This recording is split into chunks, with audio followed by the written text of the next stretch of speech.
Welcome back, everyone, to Point of Sale, the podcast where we break down great retailers, including the data and technology that move their supply chain. Happy to be back, and we've got some interesting stuff we're going to dive into. And, of course, a wonderful guest. He's been a guest in the show a couple times now, but Jack Dalio, FreightWaves journalist, has got his own show coming up. So we'll highlight that in the second half of this show. But I thought today we should go back to the literal roots of this show. We break down the great retailers and the data and the technology, right, that move their supply chains. And I thought let's focus on different individuals, different companies, different retailers, and even the providers for delivery for retailers, and figure out every piece of technology that's empowering them. I think that's what's really interesting as we do research into the companies that we love to purchase from and figure out exactly how their supply chains work. There's a number of different partnerships, a number of technologies that really pushes and drives all of these businesses. And I think people sometimes don't realize how much of an iceberg the situation is. You just see that one person at the end of the day that's delivering it to your doorstep, right? But there's so many different partners between when you click that button to say, okay, let's purchase this. And even more so when we're searching and using search engines to find the different things we want to buy, and then bringing that all the way to that front door. There can be multiple handoffs, multiple technology and data handoffs, and a number of partners that it takes to literally get that to you. So in a new segment I want to call Who's Powering Who, we're going to dive into the different technologies that are powering powerful individuals within our space, whether it's e-commerce, retailers, and in this situation, it's that delivery person that's bringing it to you. We're going to focus on someone we've talked about in the past, DoorDash. DoorDash in particular, I wanted to look at because we actually had Jack on the show a couple weeks ago when we dove into a lot of these on-demand delivery services, some that are doing quite well, like DoorDash, some that are losing their value quite quickly, like Grubhub, and the difference between the two and the strength of the market as it continues to grow. So looking at DoorDash as a whole, from 2020 to 2021, they actually saw a revenue growth of about 70%. And that allowed them to gain about 60% of the total on-demand delivery space market share. Well, how exactly did they go about doing that? What can we learn from them, right? Well, the first thing, and like anyone who's investing or running a business, diversifying their portfolio. They started diversifying the number of delivery opportunities that they would be able to give to the carriers and the drivers within their network. It's much like a lot of the brokerage and softwares that we look at when we look at full truckload or LTL, right? You have to have a certain amount of business lanes, loads available to attract a certain amount of drivers to make that business model work. And vice versa, right? You have to have a good amount of fulfillment providers and delivery drivers to be able to service that large group of delivery opportunities. So they focused on 4 areas. We're going to focus on 4 areas within this, and that's retail, restaurant tech, supply chain tech, and employee benefits. Employee benefits might seem like a tricky one, but we'll get to that. If we can pull up that full map really quick of exactly all of those different providers, you'll see how strategic they were. Green is showing you the acquisitions that they've made. Purple, more of a pinkish color, is just partnerships, right? In order to fulfill this full market that they're trying to build. And lastly, blue, over there in Flink, is their investments over that time. So they've got their handfuls in a number of areas. Let's dive into each of them individually, starting with retail. If we can focus on that retail image very quickly, you'll see on here that they spent a lot of time getting outside of just the normal restaurant delivery. They started working with large warehouse, wholesale grocery providers like Albertsons. BJ's is a new one as well. Dollar General is a great one that they've just jumped into. And then a lot of beauty and home products. Lush, love Lush. Who doesn't like a bath bomb? Ultra Beauty's in there as well. That's a new partnership they've opened up with. Rite Aid, Walgreens, different pharmacies, things of that nature. Even opening up more into different retailers. JCPenney's. that's one that we didn't think that would make it out of the pandemic, and look at them here. You've also have, I believe, a Bed Bath & Beyond is another big one as well. So they decided, let's step out a little bit of the restaurant. Let's start finding different lanes, different deliveries that we can start to push into our marketplace, making this a better and more attractive app for our drivers, right? The second one, and this is where stuff gets really interesting, because you see these retailers, right, when we go and purchase or we jump into the DoorDash app. Well, this next one we're going to look at is restaurant tech, and I'll dive into exactly how this works. So restaurant tech is these are a number of like white label technologies that a number of restaurants use. So maybe they don't fully implement the services that DoorDash have been able to build itself. They use one of these individual producers. Well, that connects them directly to the delivery network that DoorDash has built. So that shows you right there. There's a handful of them that they partnered with, big ones as well, big ones that most POS iTouch is a huge one. Chowbotics, Bebot are large ones as well. That Bebot is actually was acquired by Grubhub, so that's DoorDash. So that's actually underneath their own company now. Chowly and POS iTouch are ones I guarantee you've seen before. It's a lot of times connected into the restaurant's website, so it feels like you're directly ordering from the restaurant, but it's actually using the network of DoorDash. And then Chowbotics as well. They actually just announced, though, that they're ceasing operations of that because it was focused mostly on salads. It just wasn't a great growth from there, but also allowed them to grow their portfolio of restaurants as well. Next, we got supply chain and delivery technology. And this is more of the futuristic aspect of DoorDash, right? When we go into these kind of recessionary periods, we want to look at who's really still focused and investing in the future. Well, if we bring up that delivery tech on, you'll see a number of these are we'll leave the flow spaces in the rooms for later, but when you're looking at Flink, when you're looking at Scotty, Wolt, Cruise, these are autonomous delivery providers for the future. So they're partnering with them in order to, be able to provide that autonomous delivery when it's needed. And a lot of interesting technologies are behind these companies. For instance, Scotty Labs has a remote controlled self-driving car. LVL5 is actually a high driving map. So think about how much faster they can deliver if they have the ability to reach these autonomous vehicles within their network and have the best mapping software that their AI can continue to get smarter on.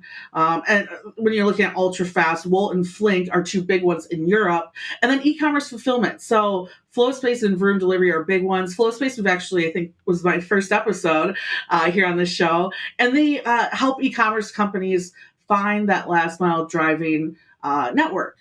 DoorDash is a perfect example of who they can reach out to. Now, we've had episodes before that also talk about the fact that it's really difficult to find good gig economy workers.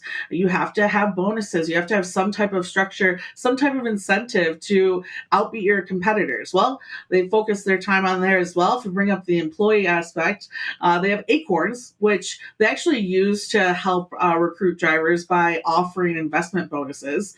Payfair is a quick payment system for them to allow their drivers to get paid faster for a small fee. And then you look at Rippling, which is their payroll and benefits company. They give out a lot of perks to their drivers and to their remote workers as well, including free lunches. And then the icing on the cake, and one that's not actually on the map, is their ultra-fast delivery future, the AI behind the company, the more of the actual hardware behind the technology is NVIDIA. NVIDIA is one of their biggest partners, and they're one of the most relied upon hardware companies out there today. So a beautiful partner for them to be with, looking forward into the future as well. And then, of course, Afterpay. They also have Afterpay as their partnership. So what they can do is offer their DoorDash Pass for the full year, but they can actually split it up into multiple payments. I think it's like 3 or 4 through Afterpay, making it just a little bit easier to grab that one more customer. And that, ladies and gentlemen, is how they've gone about building that 60% of their market share, and has really risen to the point where they're a leader within that on-demand delivery space.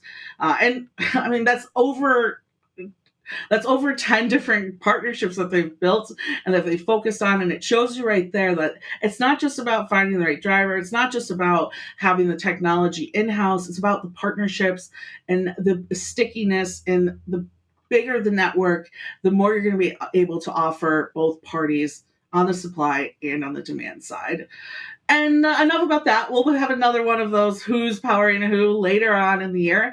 But today I wanted to, of course, bring on Jack Dalio. He is a journalist with FreightWaves. He's been on the show a number of times, but we've got some big news because guess what? Jack has a new show called The Drop Zone that is now airing on FreightWaves TV. Jack, how are you doing today? I'm doing great, Grace. Thanks for having me on again. Of course. I love this intro, by the way, we're looking at. Props to the FreightWaves creative team, just constantly blowing our minds every single day. I think that's the best part of the show, right? Is the first day you get to see your graphics. So that's a good one. And I saw the first episode. It went really well. And you have like top drone providers on day one. So I love how you set the standard high for yourself. But tell us a little bit about the show. Is it just a drone show? And what are you hoping the audience gains from it? So I think calling it just a drone show is a little bit of an oversimplification. So for those who don't know, I cover last mile delivery for FreightWaves and Modern Shipper. And drones have really started to emerge in that space as sort of one of the technologies of the future. Before the pandemic, we didn't really have any sort of commercial drone services, but now they're starting to pop up all over the U.S. in the cities and the suburbs. And I don't think that people realize that drones are being used to deliver just about everything, not just food and drinks. A lot of drone delivery services have made headlines for delivering things like chicken wings and cups of coffee, but they're also delivering convenience items, health and wellness, parcels, even medical supplies like vaccines. And they're doing it in regions like sub-Saharan Africa, in addition to the US. So my goal with this show is to sort of highlight the parts of drone delivery that are less talked about, but that I think are going to play a big role in our space going forward. So my hope is that people will come away with a little bit more appreciation for the creativity that's going into solving this last mile problem. And I think as time goes on, you'll start to see more and more retailers using drones. Yeah, it's interesting talking to people about drones. I feel like a lot of the pushback I still hear is a lot of like what you report that is like non-existent in regards to like, is it just gonna be blown away in the wind? Like, how are they going to like navigate tall buildings and structures? And it's past that. It's way past that at this point. And I like that you're going to be able to provide the audience with a true idea of where the market is today and where it's going in the near future. I think people believe it's farther away than it actually is.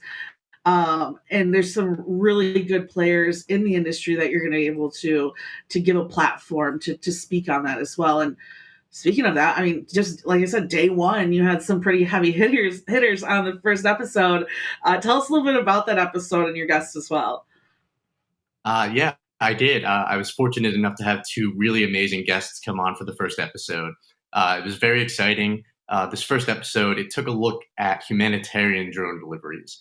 So these are companies that are delivering things like blood samples, vaccines, test kits, prescription medications. And I wanted to focus on this because I don't think people realize the scale at which drones are operating already, which you kind of alluded to. So the first guest I had on, her name is Okoma Moronu. She's the head of aviation, regulatory, and legal affairs at Zipline. So that's a Bay Area-based drone firm. They've been flying in sub-Saharan Africa and countries like Ghana and Rwanda for a couple of years now.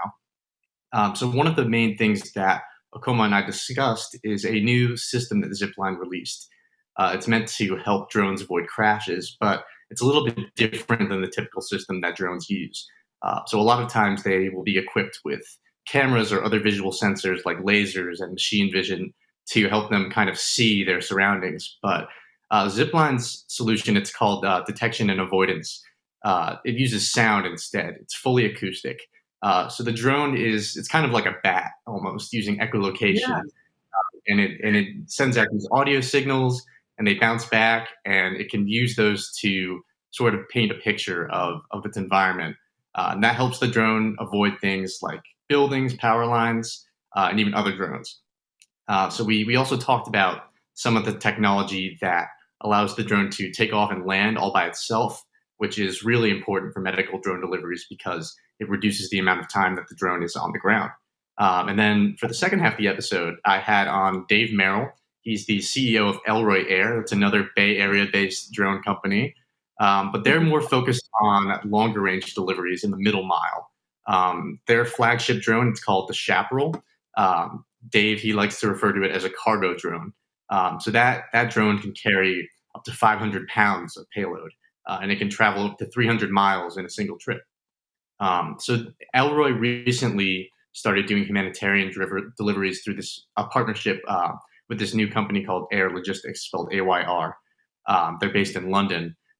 So Dave and I, we talked about how, interestingly enough, they didn't really need to modify the Chaparral to do these medical drone deliveries. The big piece of tech that we talked about was the cargo hold. So unlike a lot of other drones, Elroy's cargo hold, it's first off, it's big. It can hold up to 500 pounds, like I mentioned, but it's also fully detachable from the drone. So that enables really quick loading and unloading, which is, of course, really important for medical drone deliveries. So it can help to reach rural or really hard to reach locations where a lot of times people need that help the most there. So both of my guests, they had a ton of interesting stuff to say. You don't want to miss it. You should check it out on our website or on Spotify, Apple, or wherever else you get your podcasts. Yeah, no, it's really good. And it's even that perfect example, right? Like people don't really have an idea of that part of the technology, right? It's in their head. It's like, okay, how are we going to fly an item in the air from point A to point B? But you're right. It's also, how are we loading it? Are we unloading it in the same way that we're loading the product originally? What type of environment are we flying through?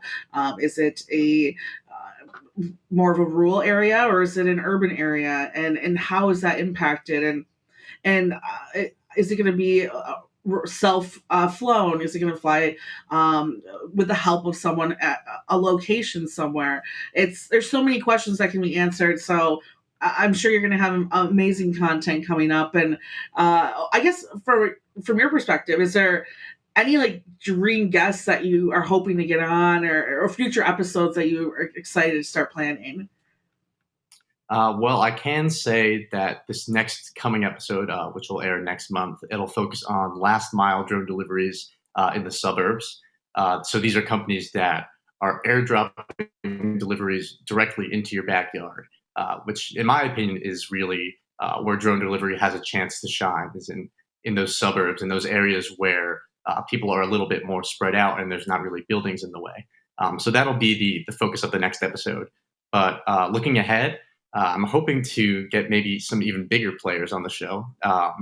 Amazon has been in the news a little bit recently. They recently confirmed that they'll be finally launching their Prime Air drone deliveries in California and now Texas as well later this year.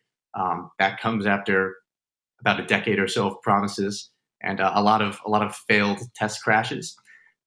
So I'd love to get someone from Amazon on to maybe talk about some of the challenges that they've faced.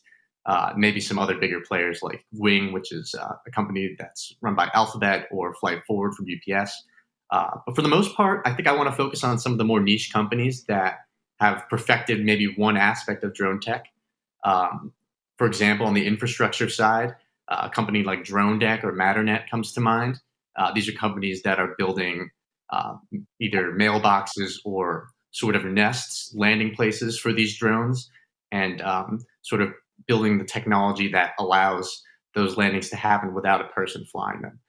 So those are maybe a couple of other topics that I want to take a look at in the future. Well, let me ask you this too. Have you ever flown a drone? Are you just a writer and fan of them, or have you gotten your hands on one? And what was that experience like? I can't say I've ever flown a delivery drone. A recreational one, sure. But for the most part, I'm a drone delivery admirer, not really a user. Yeah. I would say I've flown one once, um, and this goes back to how all this is going to work. Takeoff went great, landing not so hot. So I could get it up in the air, and I cannot guarantee it'll get delivered cleanly. And that's like, I think I saw you once write about like I think Starbucks was doing drone deliveries, and the whole time I'm just like imagining a frappuccino like flying in the wind, and once again not how it's going to work. So it's going to be fun to have you actually have dedicated time to show us how frappuccinos are going to fly in the air in our near future as well. And I want to play a fun game. We played a game with you here before called what kind of consumer are you? And I said no, we gotta focus this a little bit more. And one thing that I really kind of nerd out on, I have a couple of like subscriptions and stuff that I like to dive into is patents and just IP in general. And I figured, well, let's pull some drone patents, drone technology patents, and see how well you are versed in this, and give you an opportunity to make some guesses on exactly who these companies could be on various drone technology patents that are out there today. This first one, I feel like you'll get. I will give you a hint. I'm pretty certain you've wrote about this, but this is a delivery van with no man. Primary vehicles are equipped with cameras or other sensors, as well as control systems that generate or transmit instructions for causing secondary vehicles, such as a drone. These vehicles are hence able to travel on selected courses in speeds. Your choices are Walmart, Amazon, eBay, or the U.S. Postal Service. I gotta say, Grace, this one sounds a lot like a patent I wrote about that came from Amazon. I'm gonna go with Amazon. You are right. Yes, that is Amazon's patent. So good. I was like, I'm going to give him one I know that he definitely knows. Good job on that one. We're going to get a little bit trickier now. A drone camera on a smartphone. So this will basically, your camera has the ability to detach itself from a smartphone, and it would be like an extra piece, and would fly into the air and enable users to take photos from their selfies from the air and all that jazz. Who owns this patent? We have Amazon, Verizon, Vivo, or Nvidia. Ooh, that's a little bit harder. Um, just based on the idea that the drone is coming from a phone, I'm gonna go with Verizon here. It is Vivo, which is like more of a Samsung phone provider, and that was a trick because we all have Apple phones, right? So, yeah, no, I will say these get harder. So I started with the easier one. It's going to get a little bit more difficult. Drones for virtual noise cancellation. So this patent discloses a networked system of drones having a sound cancellation unit, which forms a virtual noise cancellation barrier in crowded areas. And this arrangement of drones will cancel the ambient noise of the environment and provide the users a virtual barrier in a noise-free zone. Who owns this patent? Walmart, Live Nation, Sony, or Amazon? Okay, so you're basically creating soundproof rooms. It almost sounds like you're creating a recording studio. So I would have to go with sorry, what were the four options again? Live Nation, Live Walmart. Nation. It is Sony, and yeah, nope. You're right. You're right. You are creating like your own like outdoor listening studio. I mean that one's cool. If that's real, that's insane. So I'll send you this list afterwards so you can have all the context and all that jazz. But I read that one, and I'm like, you're literally like creating like in my head I see like a SpongeBob bubble, like Sandy's bubble in real time. It's like that's crazy. I can't believe that would work. All right, the two more for you. Let's see. Okay, getting more back into tech, more of the tech that we write about.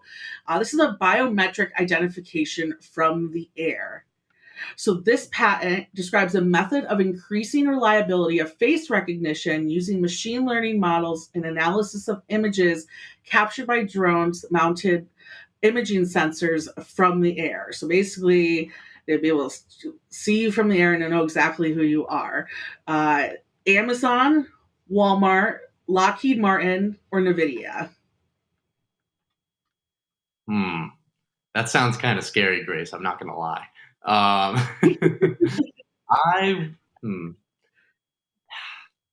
I'm gonna take a guess here and go Amazon. I've just got a gut feeling that this is maybe something Amazon would be working on.